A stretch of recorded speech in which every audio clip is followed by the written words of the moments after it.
شریف بیان کرتے ہیں کہ تھوڑی دیر کے بعد حضرت عائشہ گھر سے نکلی، ان کے ایک ہاتھ میں چادر تھی اور دوسرے ہاتھ میں موٹی لنگی تھی، ایک ہاتھ میں چادر تھی اور دوسرے ہاتھ میں موٹی لنگی، موٹا تہبند تھا، اور دونوں چیزوں کو دکھا کر کہہ رہی تھی ابو موسیٰ قبض رسول اللہ صلی اللہ علیہ وسلم فی ھذین، کہ اللہ کے رسول کا انتقال، اللہ کے رسول کا اس دنیا سے چلن اس حال میں ہوا کہ اللہ کے نبی صلی اللہ علیہ وسلم کی روح اس حال میں قبض کی گئی کہ گھر میں یہ دونوں چیزیں چھوڑی، یہی دونوں کپڑے آپ کے جسم کے اوپر تھے اور یہی چیز چھوڑ کر آپ گئے ہیں۔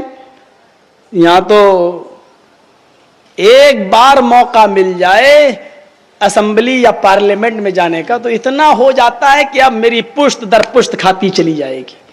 یہ دنیا کا بادشاہ ہے اور گھر سے اس حال میں گیا کہ اما عائشہ بیان کر رہی ہیں کہ جس دن نبی اس دنیا سے گئے میرے گھر میں اتنا تیل نہیں تھا کہ میں چراغ جلا کر آنے والے لوگوں کو نبی کے چہرے کا دیدار کرا سکوں، میں نے پڑوس سے جا کر تیل لیا۔ یہ حالت تھی نبی اکرم کے اس دنیا سے جانے کے بعد کہ حضرت فاطمہ چیخ کر کہہ رہی ہیں، حالت یہ وا کر بابا تو منا جاب ربن دعا، وا کر بابا تو من جنت الفردوس ماوا، وا کر بابا تو الی جبریل ننا، چیخ کر کہہ رہی ہیں ہائے میرے ابو، آپ کے رب نے آپ کو بلایا اور آپ نے رب کی دعوت کو قبول کر لیا۔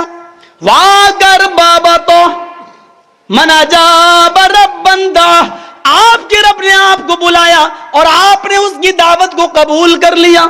واگر بابا تا من جنت الفردوس ماوا، ہائے میرے ابو آپ کا ٹھکانہ تو جنت الفردوس ہے۔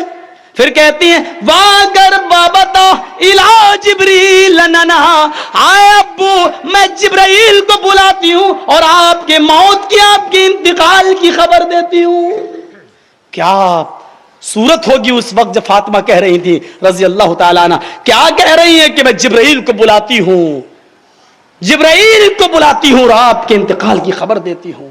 سوچئے حضرت فاطمہ فرماتی ہیں نبی اس دنیا سے گئے، میرے اوپر مصیبتوں کے ایسے پہاڑ ٹوٹے کہ اگر وہ مصیبتیں دنوں کے اوپر ٹوٹتی تو دن رات میں بدل جاتے، اگر وہ مصیبتیں پہاڑوں کے اوپر آتی تو پہاڑ ذرہ ذرہ ہو جاتا، چکنا چور ہو جاتا۔ کتنی بڑی مصیبت گزری۔ یہ ہے سادھو کی طرح زندگی گزارنے کا معاملہ۔ اور دوسری چیز اسی کے ساتھ شٹیشوریا، اشٹمنی 8 گڑن بھی تھا، 8 گڑ ہوں گے۔ پہلا گڑ جو بتایا وہ مہان گیانی ہوگا، اس میں کوئی شک نہیں کہ محمد رسول اللہ صلی اللہ علیہ وسلم سے بڑا گیانی علم والا کوئی نہیں تھا۔ جس کو اللہ پڑھائے اس سے بڑا گیانی کون ہوگا؟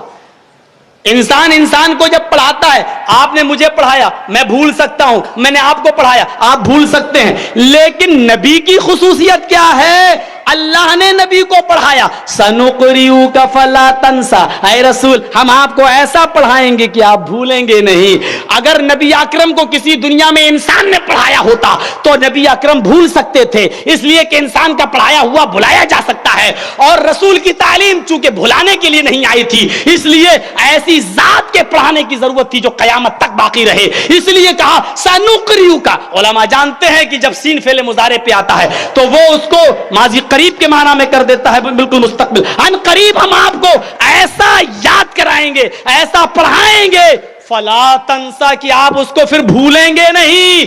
اس لیے نبی اکرم کسی انسان سے نہیں پڑھے، ہاں آپ امی تھے، ان پڑھ تھے اس معنی میں کہ آپ کو کسی انسان نے نہیں پڑھایا، اور آپ بہت بڑے گیانی تھے، بہت بڑے عالم تھے اس معنی میں کہ آپ کو پڑھانے والی ذات اللہ کی تھی، اور ایسا پڑھایا کہ آپ اس کو پھر بھولے نہیں، اور وہ تعلیمات آج تک باقی ہے اور انشاءاللہ قیامت کی صبح تک باقی رہے گی۔ مہان گیانی ہوں گے۔ دوسری صفت وہ اونچے ونش کا ہوگا، اونچے خاندان کا ہوگا۔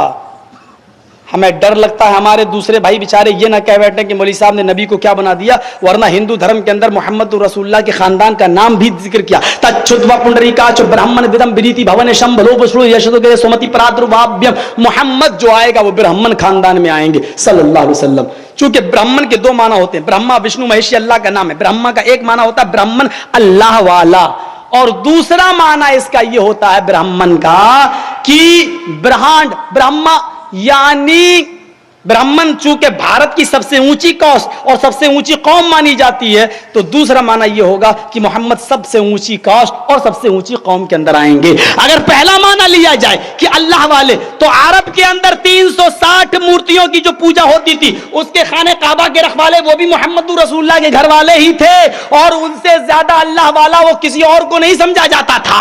یہ الگ بات ہے کہ وہ شرک کی دلدل میں پھنسے ہوئے تھے، لیکن وہ اسی کو سمجھتے تھے کہ یہی سب کچھ ہے، اور خانہ کعبہ کی مین مکھ پروہت یہی لوگ تھے، تو یہ اللہ والے بھی مانے جاتے تھے۔ اور اگر اس سے یہ مانا لیا جائے کہ سب سے اونچی کاسٹ میں آئیں گے تو محمد رسول اللہ صلی اللہ علیہ وسلم عرب کی سب سے اونچی قوم قریش خاندان بنو ہاشم کے اندر نبی اکرم صلی اللہ علیہ وسلم پیدا ہوئے۔ اس سے یہ بھی پتہ چلتا ہے کہ آپ کی قوم اور آپ کی ذات سب سے اونچی تھی۔